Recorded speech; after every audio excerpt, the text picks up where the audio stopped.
welcome to Building a Better South Africa Together. My name is Nzinga Qunta. Now, over the last 5 weeks, we've been speaking to leaders from the private and public sector about how to build a better South Africa for all of us in it. An issue that keeps on coming up is one of energy. If we deal with our energy challenges, it unlocks so much in our economy and so much in our day-to-day lives. So today, I'm joined by James Mackay. He's the CEO of the Energy Council. James, thanks so much for your time on Building a Better South Africa Together. Just take me through what needs to be done to deal with the challenge of load shedding in South Africa. Nzinga, I'm an eternal optimist, so I'm quite confident that we're heading in the right direction, that we are going to solve load shedding. But I think we must give a bit of context to that before we dive in and try and pick a date.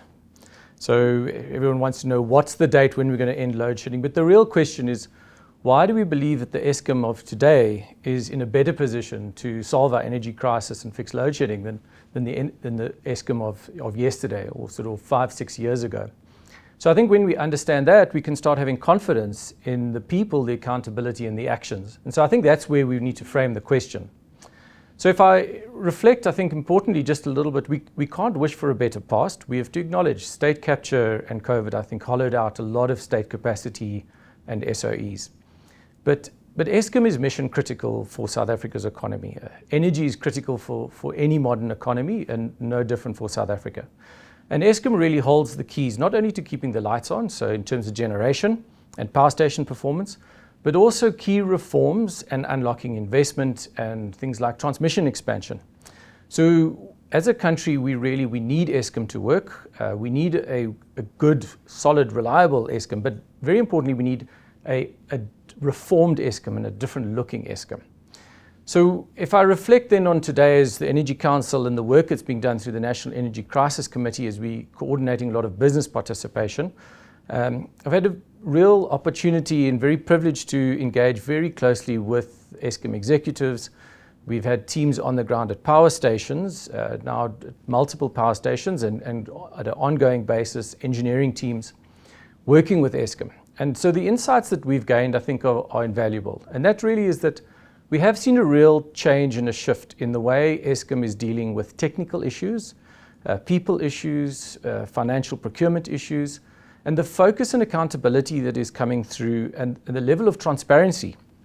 So if I look at now the engagement process with Eskom, there's 8.5 gigawatts, 8.4 gigawatts exactly to be precise, of technical interventions that have been identified at power stations. So this could be at Kusile or Matla or Creel at Kendall. And those interventions are in response to known problems and root cause analysis of failures. And so what we've got now is a collaboration of work saying, what is the intervention? When will it happen? How will people be held accountable? How will we deliver it by when? And so that for me gives confidence that we're moving in the right direction. Are there still problems? Absolutely. Is it going to be plain sailing? No. But what we do see is the unplanned maintenance or the unplanned losses in Eskom are moving in the right direction. It's getting lower. We are seeing successes. So we've seen the Kusile units come back early. I think there were a lot of public perceptions that those units would only come back in February. We've already had the first 2 come back, and the third one is also coming back in the next few weeks.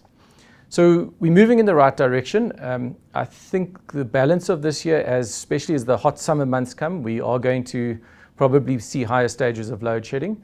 But from next year, I think the technical interventions really will start delivering. And we should see a steady decline in load shedding stages. And I think largely at an economic level, we'll be out of load shedding by the end of next year. So that's the technical pathway, but there's a lot of hard work and a lot of collaboration to make sure we can hold ourselves accountable.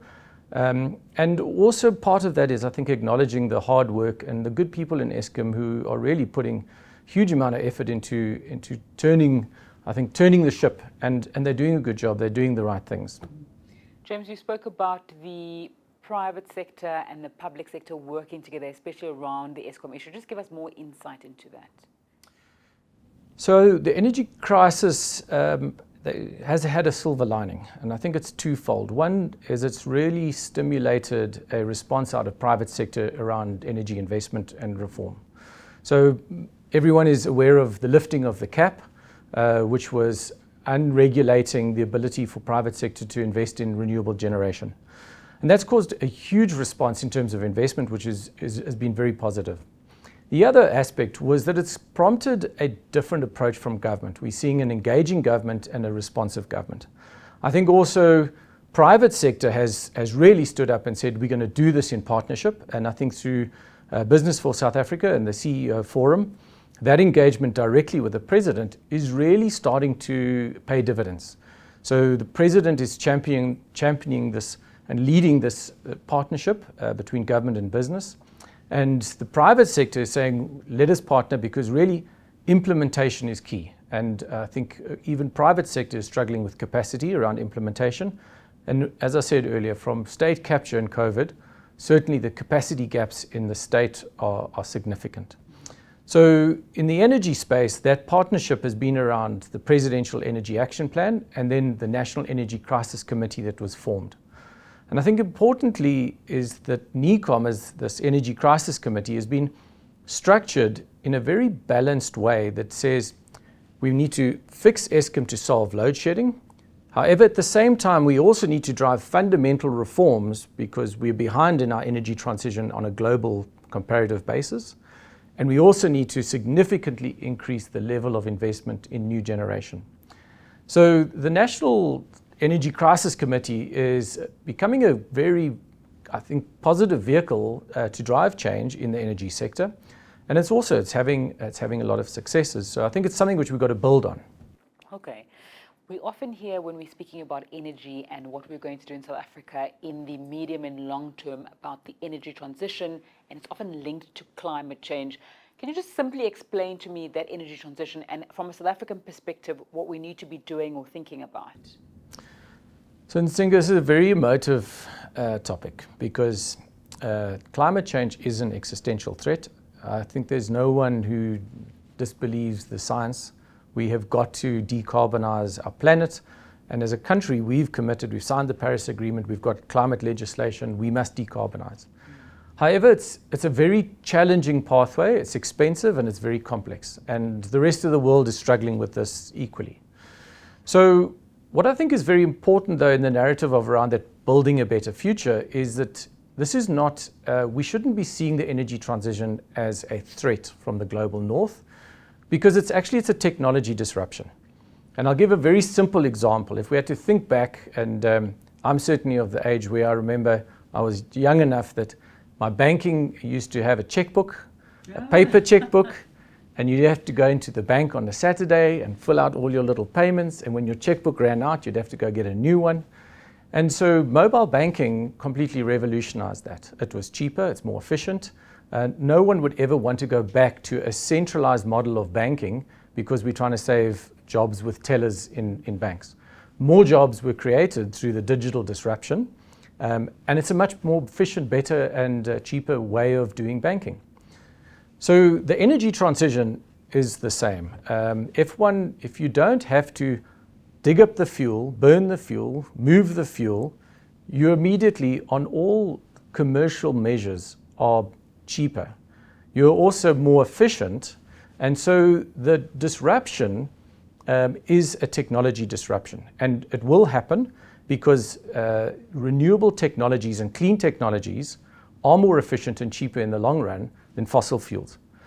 If we add to that the cost of climate damage and the environmental damage, then it's an overwhelming cost savings and something that we also then, from a social perspective, must do. So we have to think about the energy transition not as something that we're being forced to do. Global climate change policy is making it very uncomfortable because it's accelerating the change. But the change is going to happen anyway. And maybe a last point on that is that, again, it comes back to, I think that we've had very good policy direction. If we go back in 2010, South Africa was globally lauded as having launched a world-leading renewable energy auction program. And we've had many other such examples. Even Eskom was Global Power Utility of the Year in 2001. So we've had great excellence in the past, we've had good foresight and direction, but implementation has always failed us. And the state capture in COVID years, we went backwards. And so we're now trying to get back into the energy transition, having lost that period of time and lost a lot of capacity and skills. And we need to make up for that. And that's going to be a huge challenge. And that's, again, why the partnership around implementation, I think, between business and government is such a positive step in the right direction.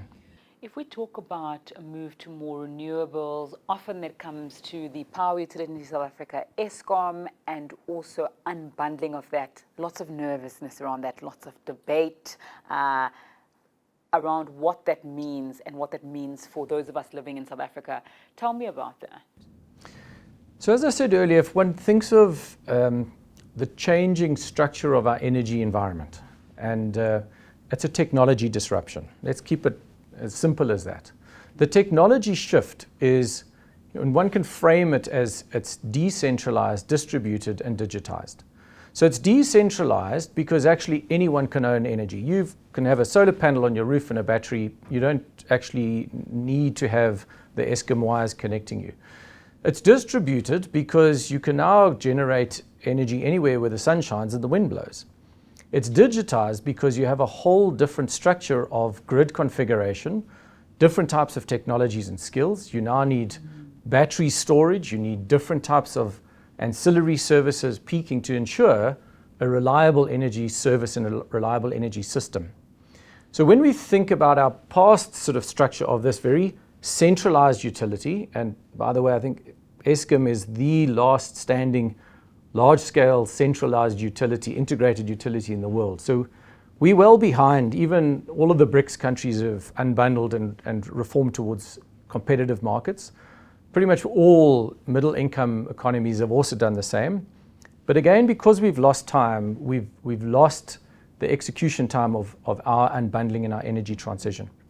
So we need to catch up with international best practice, but we also need that reform to be able to move into a competitive energy sector that allows for this different type of technology and structure and management, which is this decentralized, distributed, and very digitized capability of the energy system, which is very different from what we've had in the past of this big centralized government control, fossil fueled sort of energy system.